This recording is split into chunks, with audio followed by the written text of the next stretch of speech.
Okay, Andy, thank you so much for being here and being a guest on our podcast today. Yeah, thank you for having me. Yeah, no problem. We're excited to learn from you. And I say we just dive right in.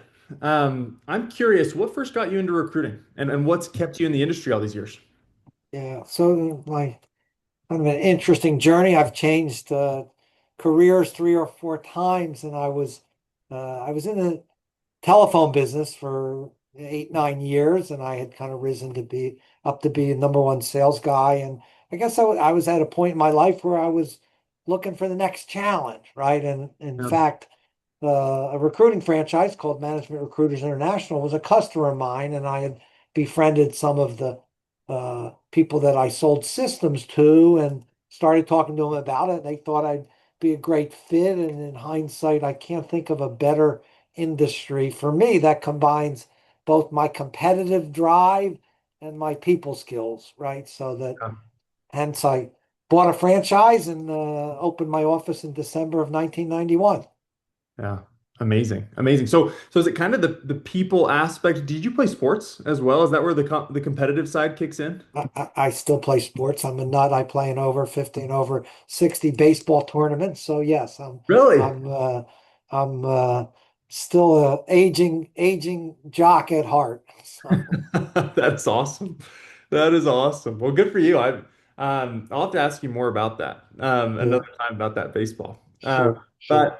But before we dive into too many details about recruiting, I'd like to give the Mm, audience that listens to this an idea of who your typical client is and what types of roles you typically fill. yeah. So we're a pretty diverse, recruiting organization. We got 14 different practices. Most of our practices line up as business functions. So finance and accounting, HR, operations, sales and marketing, legal, IT. So, you know, I don't know. We have a typical client. Have we done business with Fortune fives? Yes. But most of our clients are what I will call mid-cap size, maybe Fortune 1000, where we do a lot of work with private equity organizations. And I think what's different and unique about us is that we do very C-level work. We do chief marketing officer, chief executive officer, chief sales officer, but we also we've we'll do individual contributors. We do, tech salespeople. We've built teams for go-to-market SaaS companies. We've have Mhm. several projects on our website if people read them that shows we placed 15 salespeople in 100 days. So Mhm. again, I think we're very diverse. If an organization's got a critical project or a one hire, then we look to partner with them. Yeah, perfect, perfect. That's helpful for listeners just to get an understanding there. So I appreciate you entertaining Sure, there. of course, of course. I've got a question for you. So I Yeah, know you've worked with organizations ranging from Fortune 50 companies, like we talked about, to right. Yeah, entrepreneurial businesses. yeah, yeah. What differences do you see in how large companies versus growth stage companies approach executive hiring? Yeah, it's a really interesting, larger organizations and broad generalization, not all of them tend to be bureaucratic, have obviously more systems and processes in place. And, there's good and bad, right? I mean, growth, now I don't call them startup, but companies that are in a high growth phase and maybe don't have as much of those systems and processes. They move quick, they get things done, which I love that. That fits my personality. But Yeah, also, sometimes they can move so quick that they can not attend to things as effectively as they could or should be. So I think there's always a balance, right? And I think listen, when you're making not, I think any hire, not just the exec, look at the data on what is the cost of making a bad hire. It's hundreds of thousands of dollars, right? So I would say, you know, move expeditiously, but do it thoroughly, right? Make sure you're evaluating both skill sets and cultural fit, right? I mean, is a person, and is it a match on both sides, right? Is it a match for what the client's looking for in terms of what their business objective is? And is this person fit? And is there a long range vision that they could be with? And of course, nobody's staying 25 years today, but ideally, can right. the is there a job or two beyond the job you're hiring this person for as well? Yeah. That may not always be the case if it's a C-level job, but Right. Right. I'm curious. I didn't think about asking this before, but when you're looking at helping startups place any type of employee, do you find yourself kind of teaching in that moment as well?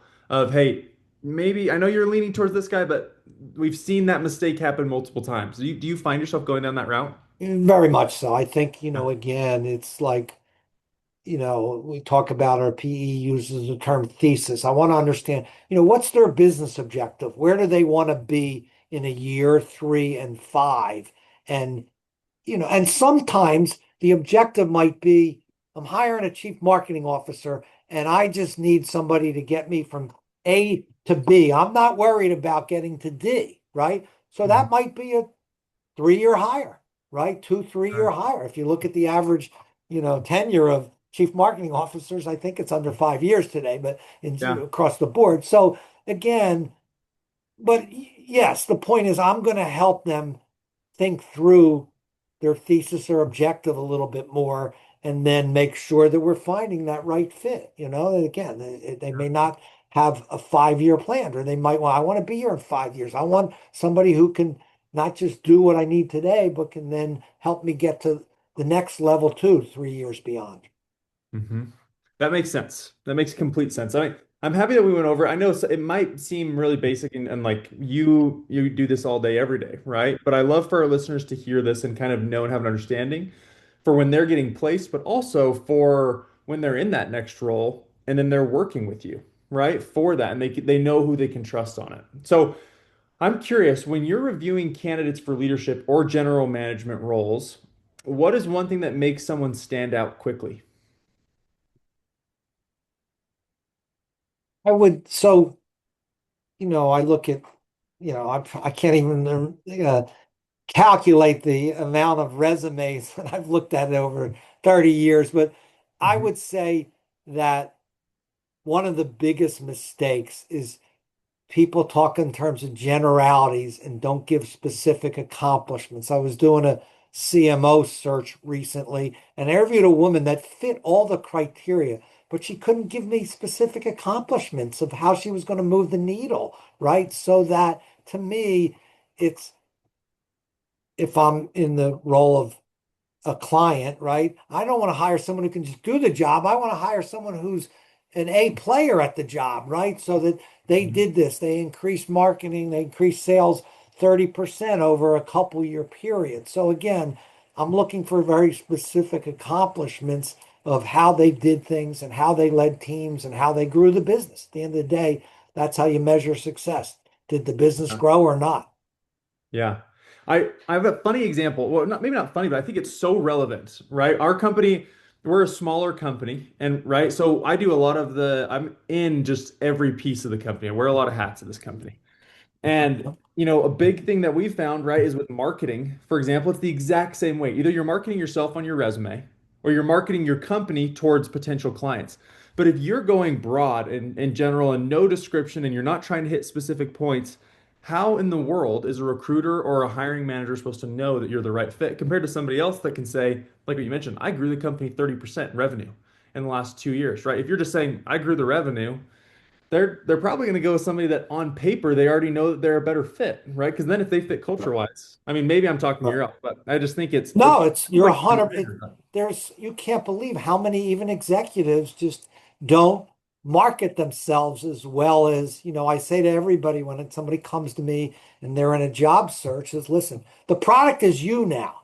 I Mm, mean, you haven't really focused, and yes, we all work in teams, and mhm. I'm not saying you shouldn't talk about that in the interview process, but and leadership, right? Again, if you want to say, demonstrate your track record of leadership. Well, did I have people get promoted and play, that were under my auspice or leadership, right? So there's always specific examples you can give that demonstrates the skill that the client is looking for, right? But you got to be able to put it down, not only put it on paper so it gets you in the door, but then you got to articulate it well once you're in the interview process.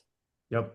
Yep. I love that. I think it's one of the reasons I love this podcast is we talk about some basic points that a lot of people brush off. right? And hearing it out loud is just so helpful when somebody's going into the interview, starting to apply when maybe they haven't looked in a decade, right? Because you're right, the average tenure for an executive is a lot shorter than it was, Right. maybe 15 years ago. So I'm curious, when we're talking about interviews, let's say they have the resume, they've got some specifics on that resume that makes them stand out. What are some common mistakes you see executives make when interviewing for senior roles? Yeah, I think, believe it or not, I think that they are not as well prepared for the interview as they could or should be. You would think that that's basic, but it's not. Have they? I can't tell you. Listen, we do a ton of interviewing ourselves. We're looking for A talent as we've grown dramatically. I can't tell you how many people haven't even read my website when they've showed up for an interview. It's like, Yeah. again, I mean, these are so do your homework, research, look at the people, look at the executive team, talk to people before you get in, understand what the culture is about, right? And Mhm. so I think one of the common mistakes is, again, if what is the objective of the role? One of the interview questions I tell people all the time is, what does success look like in this role, right? If you reviewed me in 12 or 24 months, what would I have accomplished that you would go, wow, you just knocked it out of the park, Andy. You did great, right? So again, I think those are the kind of things to be prepared with for Yeah. when before you walk in the door. Yeah. Yeah. It again, it's another thing that just sounds so simple, but people don't do it, right? And it does make you stand out. It's the people that are just willing to take an extra second. I mean, I've had people on the podcast say, like, with AI, you can learn about a company in 5 minutes, right? It's not that big of a challenge to really learn. You don't have to go to a library and look up something or, spend hours and hours trying to figure things out. Just quick Google search, website, right? Yeah, but you shouldn't be doing it a half an hour before you walk on the interview. Like, to me, Yes. you should have done it 5 times. I know, like, Huh? I'm a little bit old school, but I still take notes. And one of the reasons why I take notes, even though we just installed, Quill and AI transcription, so it could take notes in any conversation that I'm in, but it etches it in my brain, so I remember things more. The more I repeat something, then it's in my mind. So when I walk in there, I know I can say whatever. Oh, yeah, I read about your chief operations officer and I just read about that new ERP system that he implemented. Now you walk in, that's impressive when you can walk in with some knowledge about the business, right? That maybe is not the first person wouldn't just everybody wouldn't talk about, right? I think that again, it's little things differentiate. We were interviewing a very senior person potentially to bring onto our team, and she said there are no magic bullets. And she was sort of a phenomenal salesperson. But my point, like whatever you do in life, it's the small things times 10 that add up to success. Yeah. I love that. I love that.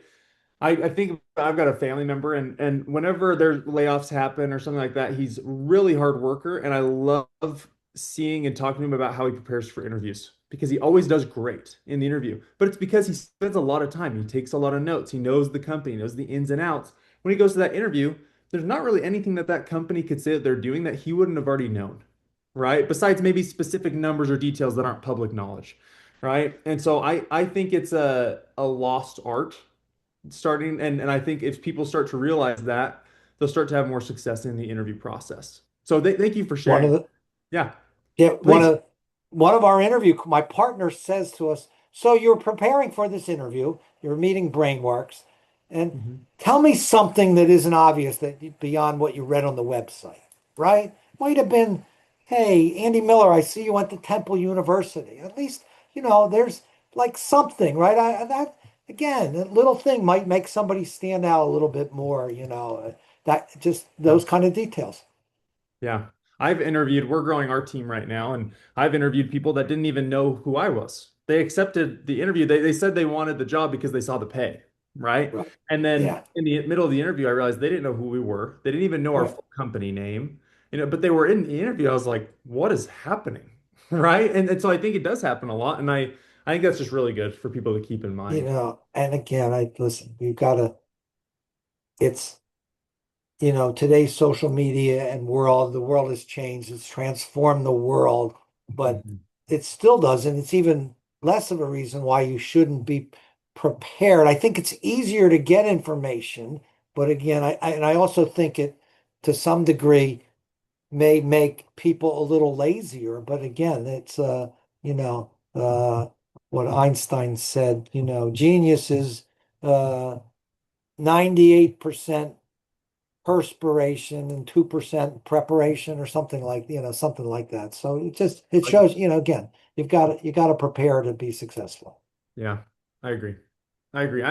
I'm curious from a recruiter's perspective. What does a strong first conversation with a candidate look like? We're kind of hinting at that.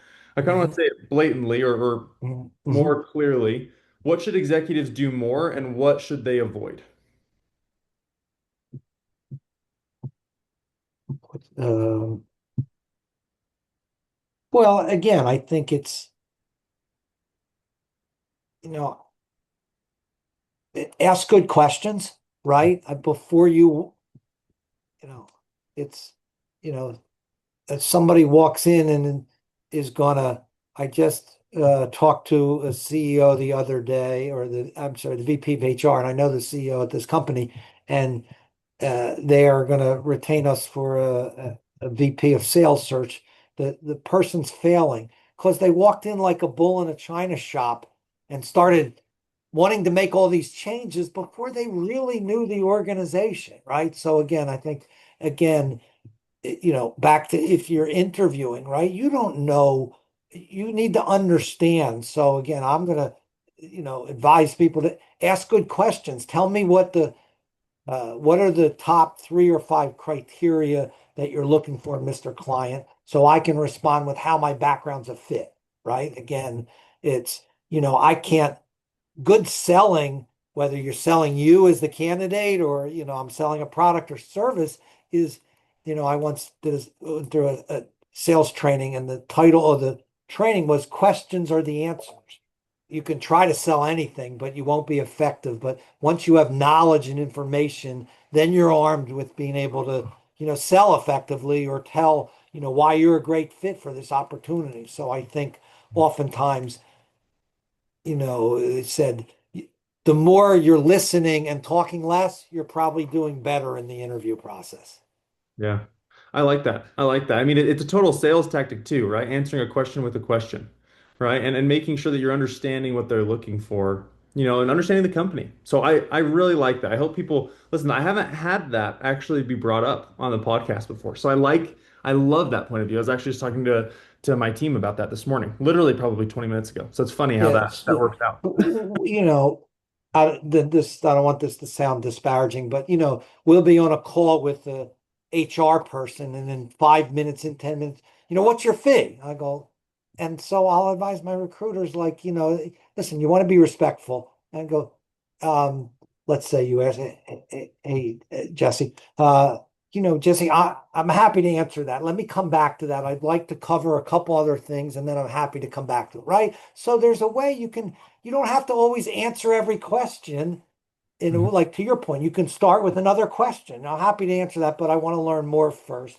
Can you tell me more about this, or that? And then you're right, you're more armed to come back with a better answer.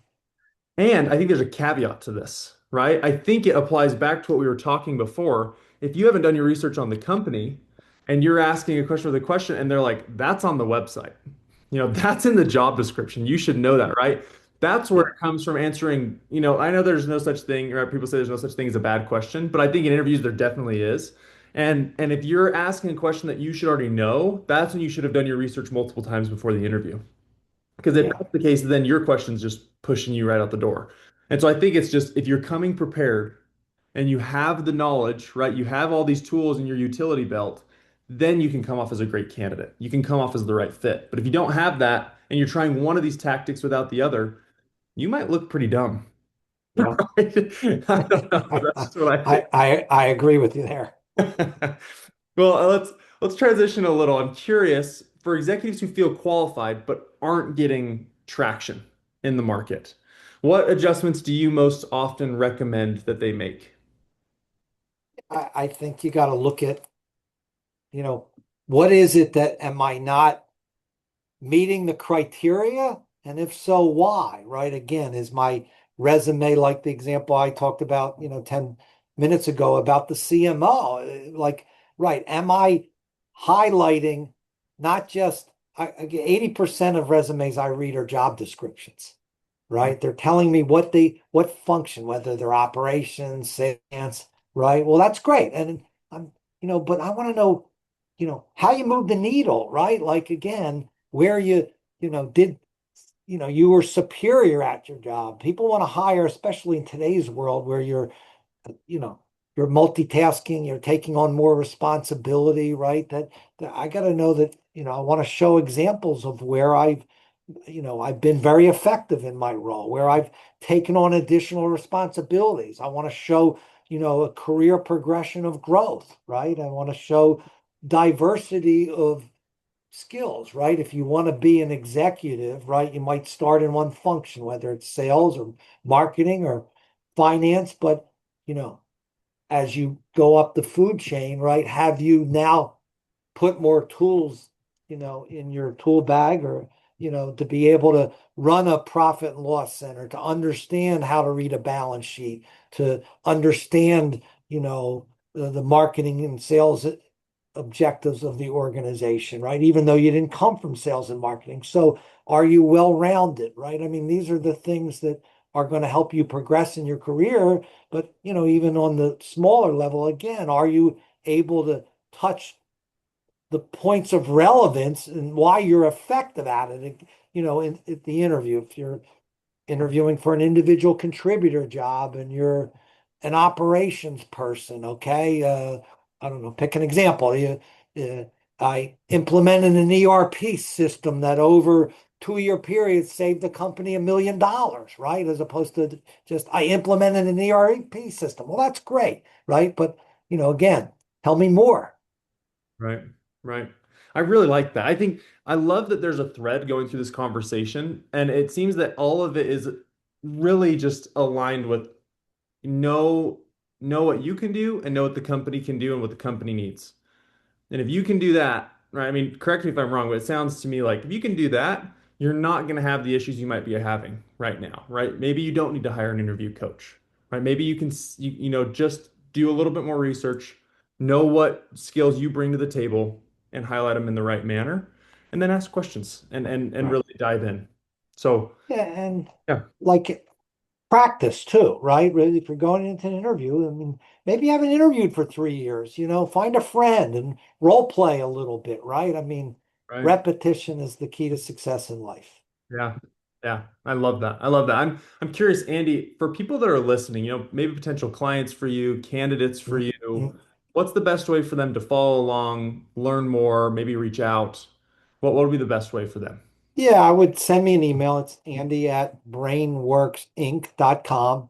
Mhm. I read every email. I respond to every email, right? It might look like if somebody sends me an email and they're a sales and marketing executive, I might pass them over to Kelly Maslow, our practice leader in sales and marketing, as the CEO today. In fact, I've been a practice leader for 34 years, and I just had somebody take over my consumer goods practice this year as the firm has grown and it's getting harder to, do both jobs. So, but, Right. I always respond. Listen, I think one of our differentiators is that we care about people and we treat them because somebody may come to me. I may not have a job for them right now, but if we show them some courtesy and respect and maybe offer them some advice, life's quid pro quo, right? So I think some people who do reach out, I would trust that they'll get responsiveness.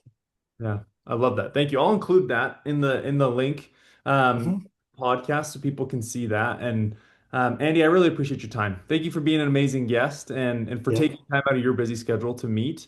Um, but thank you. Hope you have a good rest of your day.